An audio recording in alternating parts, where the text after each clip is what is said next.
Magandang umaga! Kumusta po? Narito po ulit ang update natin para sa lagay ng ating panahon.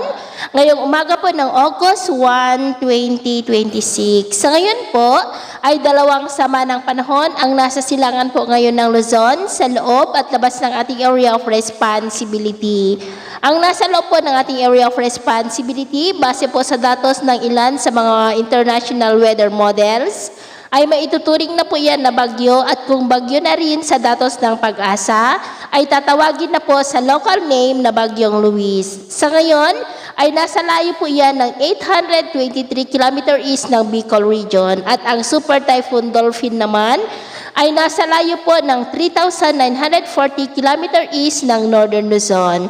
At sa atin naman pong wind map forecast, ang sama ng panahon na nandito po sa loob ng ating area of responsibility ay mahihirapan po iyan na kikilos pakanluran dahil nahahatak po ito for Typhoon Dolphin, kaya mababa po ang tsansa niyan na tatama sa ating kalupaan. At mahihila rin ng Super Typhoon Dolphin ang habagat sa susunod na linggo na siya pong magdudulot ng mas maulan na panahon dito po sa ating bansa. At maliban sa Super Typhoon Dolphin at ang sama ng panahon ngayon ay posible pa na may isang sama ng panahon na mabubuo sa silangan ng ating bansa sa susunod na mga araw na patuloy po na manghahatak ng habagat. At ito naman ay pinapakita ng forecast model natin pong ginagamit hanggang po sa susunod na 2 linggo.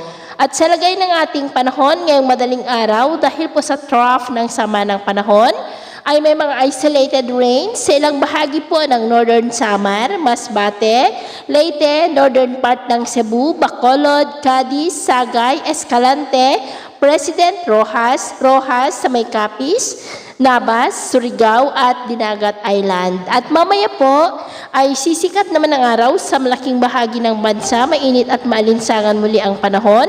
Pero dahil po sa trough ng sama ng panahon ay asahan natin ang maulap na kalangitan na minsan ay may mga pulo-pulo na mga pag-uulan sa ilang bahagi po ng Catanduanes, Northern Samar, Leyte, Pasay, ilang bahagi ng Bohol, Cebu, Negros Occidental, Iloilo, Capiz at Surigao del Norte. At mamayang hapon po, mas maraming lugar ulit ang makakaranas ng mas maulap na kalangitan with isolated rains sa iba't ibang bahagi ng ating bansa, kaya mag-ingat po tayo sa mga banta pa rin ng mga pagbaha at pagguho ng lupa. At sa atin naman pong mga baybayin, wala naman po tayong nakataas na anumang gale warning signal sa ngayon, pero iba yung pag-iingat lamang po kung papalaot tayo para mas makaiwas sa mga sakunang pangkaragatan. So, yun po lang latest update natin sa araw na ito. Ako po muli si James na nagsasabing sakay na pagsubok po na darating sa ating buhay,